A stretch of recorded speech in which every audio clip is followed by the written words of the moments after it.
The truth of the share market channel में आपका स्वागत है। मैं भवनेश अग्रवाल। नमस्कार दोस्तों, शेयर बाजार पर जो प्रहार हो रहा है वो रुकने का नाम नहीं ले रहा है और एक भय का वातावरण है, पैनिक है, अफरा तफरी मची हुई है। आज आशा थी थोड़ा बाजार सुधरेगा, लेकिन बाजार नहीं सुधर पाया। लेकिन अब चूंकि जिन लोगों ने इस बाजार को गिराने की प्लानिंग की है वो कैसे मानेंगे आप बताइए।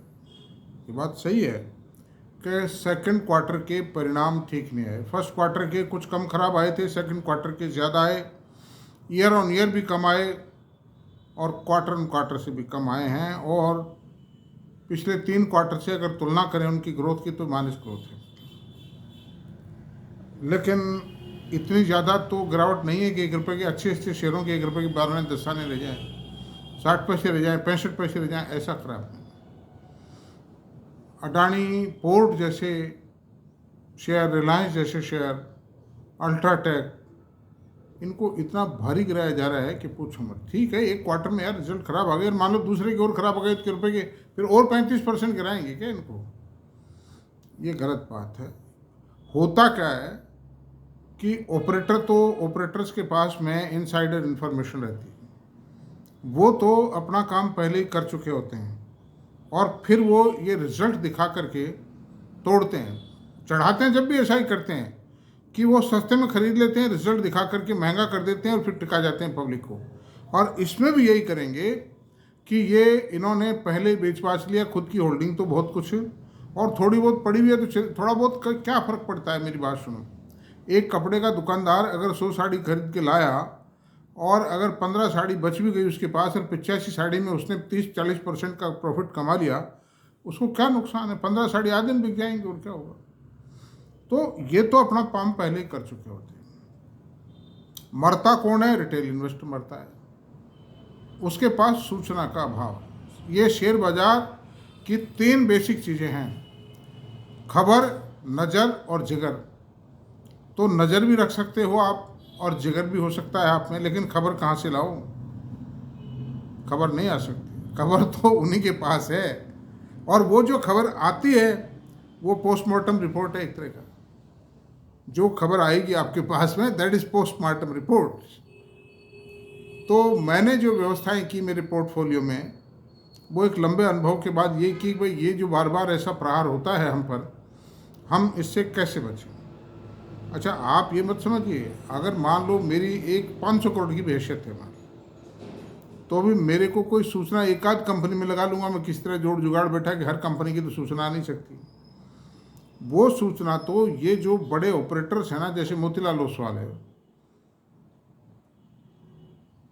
आनंद राठी है, जेएम फाइनेंस है, एडलवाइस है, ये जो बहुत बड़े ब्रोकर्स हैं या बहुत जो बड़े म्यूचुअल फंड्स हैं,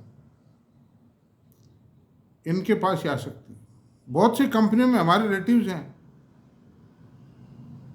बहुत सी कंपनियों में हमारे रिलेटिव्स हैं, बहुत ही क्लोज रिलेशन वाले हैं और बड़े हायर पोस्टों पे, लेकिन वो भी नहीं बताते हैं। वो ये मना नहीं करते, वो बता देते हैं, लेकिन जो चीज़ हम चाहते हैं, जिस वे में हम चाहते हैं, उस वे में नहीं बताते हैं वो लोग। और ऐसा भी नहीं कि वो कोई इंजीनियरिंग है, कोई टेक्निकल स्टाफ में है, कोई फील्ड स्टाफ में है, ऐसा नहीं है। They are on the key post. तो ऐसी सूरत में सबसे बड़ी चीज़ सुरक्षा की यही है भाई कि अच्छे शेयरों में इन्वेस्टमेंट करो। तो आज बाजार की देखो, आज 2 विषयों पर चर्चा करते हैं। एक तो बाजार का जो वर्तमान सिनेरियो है इस पर कर लेते हैं, और दूसरा मैं आज मुख्य जो मेरा लेक्चर होगा वो होगा क्या एफएफआईज भारत के बाज़ारों को गिरा सकते हैं, भारत के बाज़ारों को क्रश कर सकते हैं। ये चैप्टर है मेरा आज का। दोनों चीज़ों पर आप मेरा व्याख्यान सुनें, आपको बहुत सहूलियत होगी, बहुत आत्मविश्वास उत्पन्न होगा। देखिए, पहले तो बाज़ार की बात करते हैं। सेंसेक्स वीडियो बनाने तक 1.57% गिरा हुआ था। निफ्टी 1.69% गिरी हुई थी।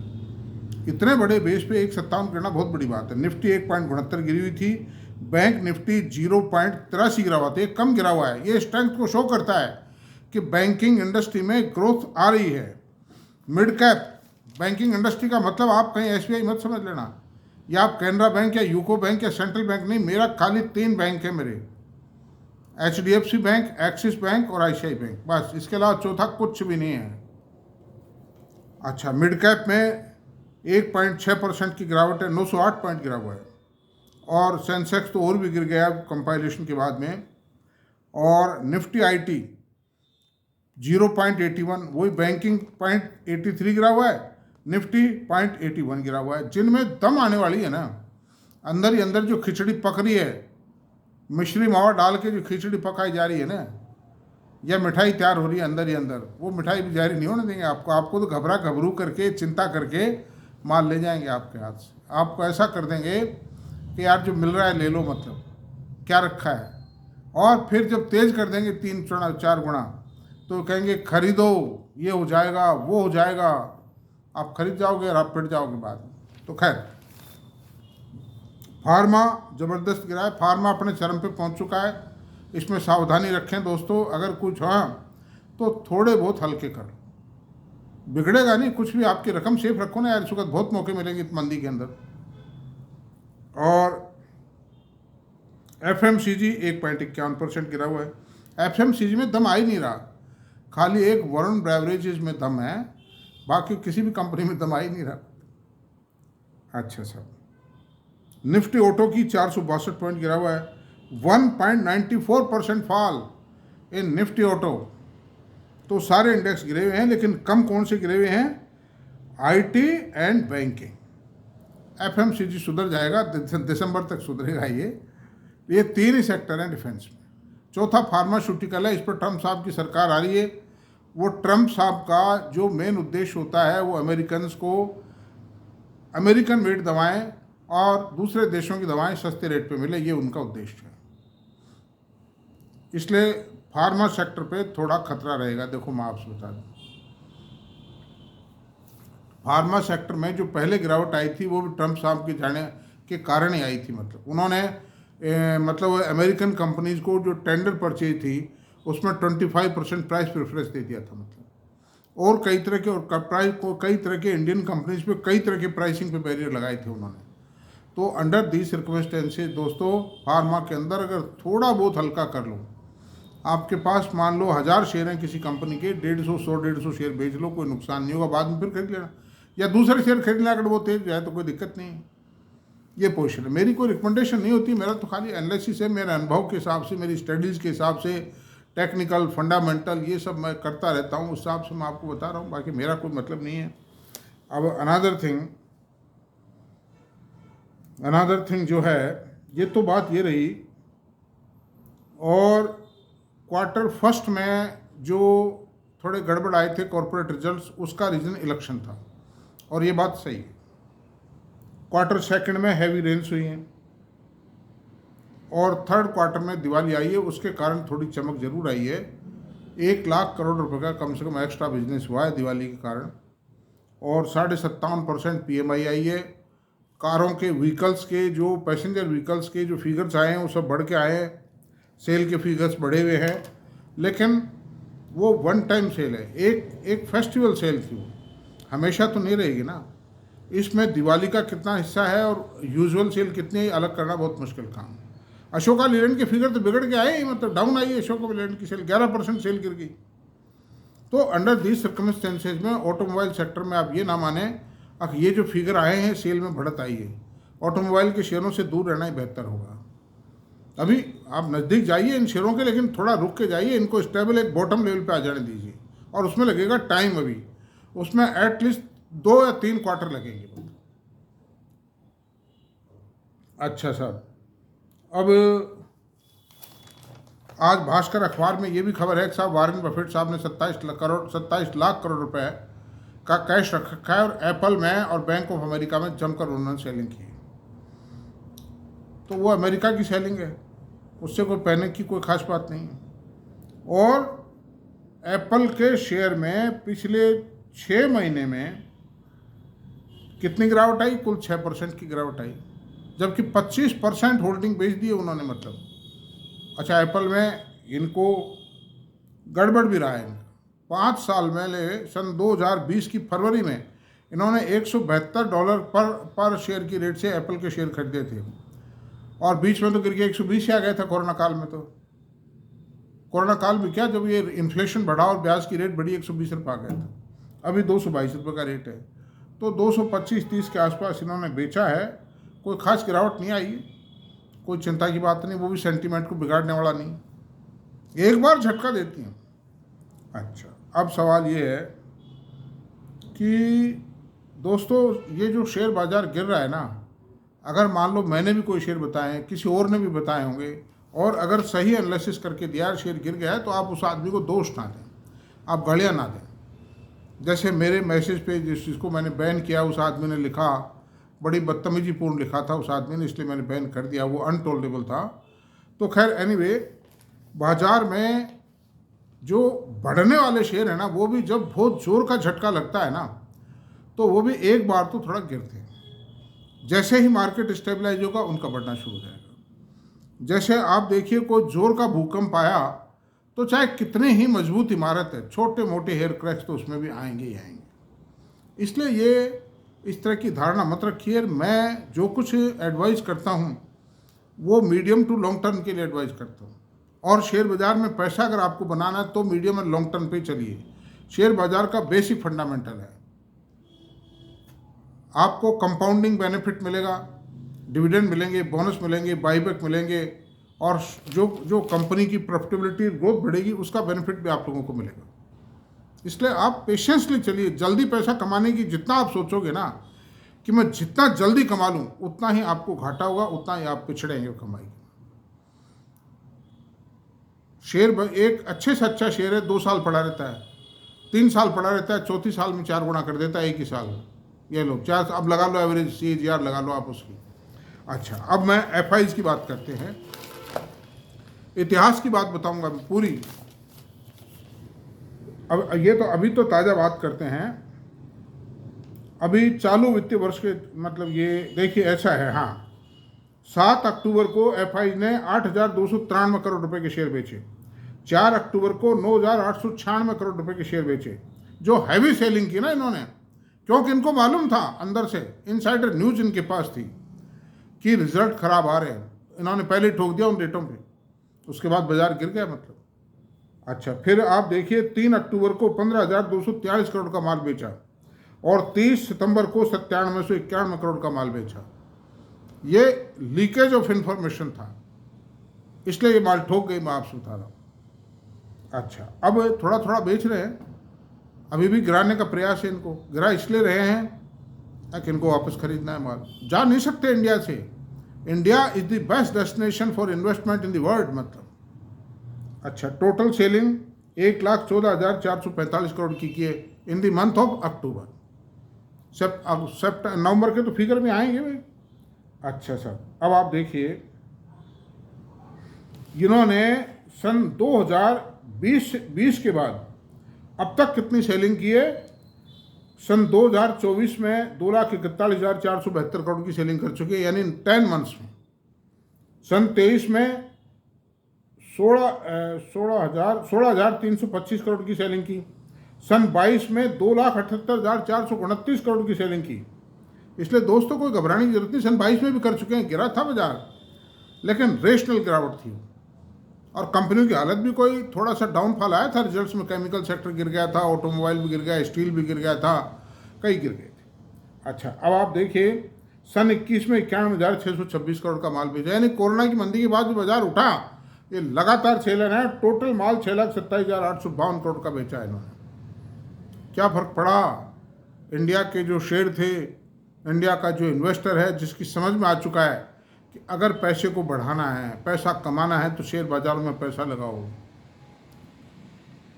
वो पैसा आप वहाँ लगा रहे हो, जो कमा रहा है वो आपका पैसा वो कमा के देगा। वो कोई सट्टे और जुए में पैसा नहीं है, वो कोई गुड़दौड़ के सट्टे में पैसा नहीं, कोई क्रिकेट के सट्टे में नहीं है, कोई बारिश के सट्टे में नहीं, कोई तेल के सट्टे में नहीं है।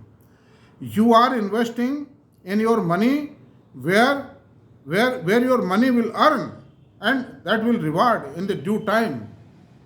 अब वो एक बात अलग है कि आपको रेल विकास निगम खरीद ले या कोई और कोई गलत सलत शेयर अनशन चीज़ों में फंस जाए, बाकी ये शेयर तो देंगे आपको। अच्छा, अब आप देखिए मैं टोटल इन्वेस्टमेंट कितना है एफआईज का इंडिया में। मेरा विषय ये है कि क्या एफआईज भारत के बाजारों को क्रश कर पाएंगे। अब मैं बता रहा हूँ, मैं आपसे एक बात बता रहा हूँ, सन 2007 में इन्होंने कितना माल बेचा था। 2007 में 53,403 करोड़ का माल बेचा था। 2008-9 के अंदर 47,706 करोड़ का माल बेचा। क्या कर पाए? वापस खड़ा हो गया बाजार। साल 6 महीने साल मतलब कोई 14-15 महीने की गिरावट के बाद वापस खड़ा हो गया बाजार।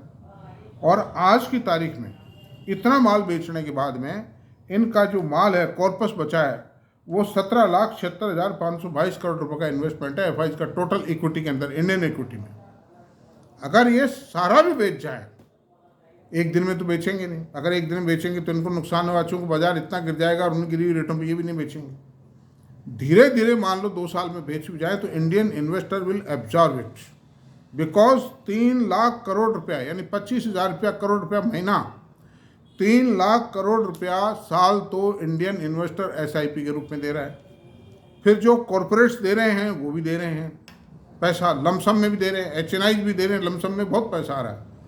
तो ये तो 2-2.5 लाख करोड़ का बेचेंगे, वो पैसा आ रहा है 5-6 लाख करोड़ रुपये साल है। क्या फर्क पड़ गया जी उससे? बेच लो, तुम सारा बेचो भाई, जाओ तुम पधारो, अब तो हमारी जरूरत नहीं है बाप की, वी आर सेल्फ डिपेंड। तो इतना कोई घबराने की जरूरत नहीं, ये तो खाली एक सेंटीमेंट को एक झटका लगता है।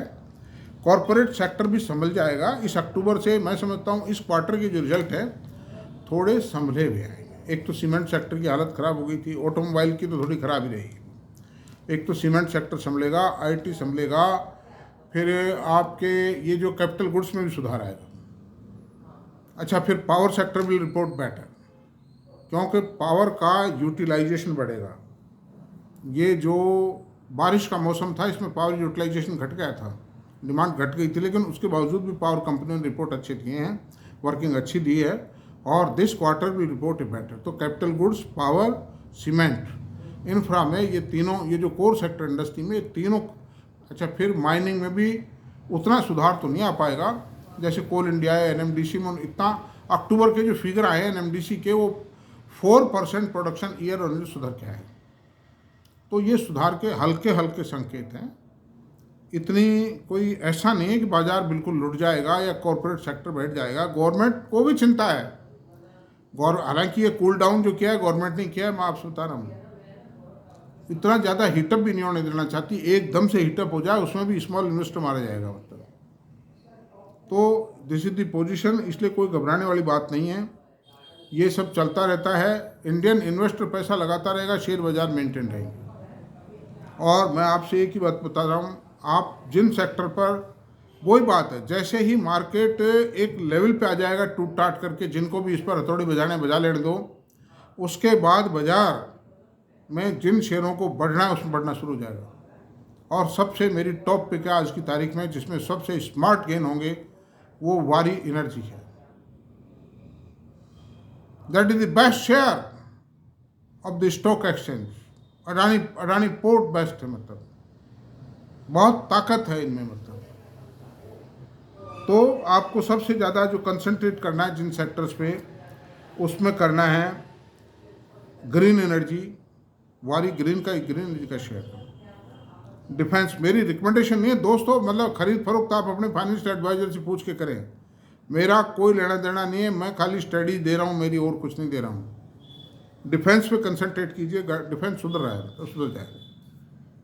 और हाई टेक्नोलॉजी पे, आईटी पर, कैपिटल गुड्स में भी हाई टेक्नोलॉजी जो गुड्स है जैसे सीमेंस है, एबीबी है, फिर मैंने आपको बताया और मतलब वो जो कार्बोरंडम यूनिवर्सल है, इस तरह की जो कंपनियां हैं। फिर जैसे मैंने वो बताया था एक 50,000 रुपये का शेयर हनीवेल ऑटोमेशन का शेयर बताया, 3M इंडिया का शेयर है। महंगे हैं, महंगे नहीं हैं, महंगे दिखते हैं, महंगे नहीं हैं, इनमें दम है, ताकत है, इनमें पैसा डूबता नहीं, इनमें पैसा मिलेगा मतलब। इनमें इस तरह के शेयरों पर ध्यान रखिए आप मतलब। वारी एनर्जी आज सस्ता है, 5-5 शेयर 2-2 शेयर करके ही कोई खरीदे, धीरे धीरे करके एक्यूमुलेट कर लीजिए, क्या दिक्कत है उसमें। अगर आपको डर लगता है तो एवरेजिंग हो जाएगी, 2-2, 3-3 शेयर, एक शेयर करके खरीद लीजिए, कोई दिक्कत। That's all. तो मेरा तो आपसे अनुरोध ये है कि कोई ऐसा कोई तूफान नहीं आ जाएगा। अगर मान लो 78,000 का 80,000 78,000 का इंडेक्स है, इस पर 1400 पॉइंट गिर भी गया है तो 1.5% ही हुआ यार, कोई 5-10% थोड़ी गिरेगा एक दिन में। ऐसा कुछ नहीं है। हमारा 42 साल का इतिहास है। जिन कंपनियों को पैसा देना था उन्होंने इन्वेस्टर्स को पैसा कमा के दिया है, और जिनको लेके भगना था वो भाग गए, चाहे वो कितनी भी चमक दिखाते थे। इसलिए मेरा कहना यह, हालांकि रात को मैं शंकर शर्मा जो फर्स्ट ग्लोबल के वाइस चेयरमैन हैं उनका इंटरव्यू सुन रहा था, सुन लेता हूँ टाइम मिलता है तो वो माननीय ये कह रहे थे, मैं बहुत सम्मान करता हूँ, he is a very intellectual man, इसमें कोई डाउट नहीं है। उस आदमी की इंटेलिजेंसी पर, उस आदमी के कंक्लूजन्स पर कोई क्वेश्चन मार्क नहीं है। बाकी चाहे कुछ भी हो, बाकी भाई I respect him because I always respect intelligency. तो ही सेज कि मैं स्टॉक मार्केट में हूँ वो 50% प्रॉफिट कमाने के लिए हूँ, मैं 10 या 15% के लिए प्रॉफिट कमाने के लिए या नहीं हूँ। लेकिन हम बीच का रास्ता अपनाएंगे, ना हम 10-15% की बात करेंगे, ना हम 50% की बात करेंगे। हम लॉन्ग टर्म रूट अडॉप्ट करेंगे ताकि हमको कंपाउंडिंग बेनिफिट के जरिए 25-30% का प्रॉफिट मिल जाए, क्योंकि हम हाई ग्रोथ एरियाज में जाएंगे। जैसे high growth area green energy है, डिफेंस है, इलेक्ट्रिक ऑटोमोबाइल है। जब अभी ठंडा रहेगा थोड़ा, चूँकि ऑटोमोबाइल जो ऑर्डिनरी ऑटोमोबाइल है उससे मिक्सड है इसलिए थोड़ा सा। फिर आपके हम आईटी सेक्टर में जाएंगे जहाँ आर्टिफिशियल इंटेलिजेंस और आईटी दोनों में उठाव संभव है। भाई थोड़ा बहुत गिर जाए तो गाली वाली मत देना मुझे। देखो यार दोस्तों, मतलब देखो, मैं कोई बेईमानी नहीं कर रहा, मैं कोई एजेंट नहीं हूँ उन कंपनियों का, मैं मेरे आपके दोनों के भले की बात कर रहा हूँ। मतलब मेरा कोई पर्सनल इंटरेस्ट नहीं है दोस्तों, मतलब आई हैव नो इंटरेस्ट। मैं तो चाहता हूँ कि किसी तरह मतलब लोगों का भला हो, फायदा हो, लेकिन मेरा कहना मानोगे जब होगा। आप खरीद लीजिए, तसल्ली रखिए, जो भी आप इन्वेस्ट करो। और मैं तो रिकमेंडेशन तो मैं देता ही नहीं, ना मैं खरीदने की कहता हूँ, ना मैं बेचने की कहता हूँ, मेरा खाली एनालिसिस है। मतलब आप अपने फाइनेंशियल एडवाइज़र से पूछ के करें। तो अब इतना ही रहने देते हैं, काफ़ी डिस्कशन हो गया। और मेरी आपसे निवेदन है कि अगर मेरा ये वीडियो पसंद आया हो तो आप प्लीज़ इसको सब्सक्राइब करें, शेयर करें, लाइक करें, कमेंट करें। Thank you very much.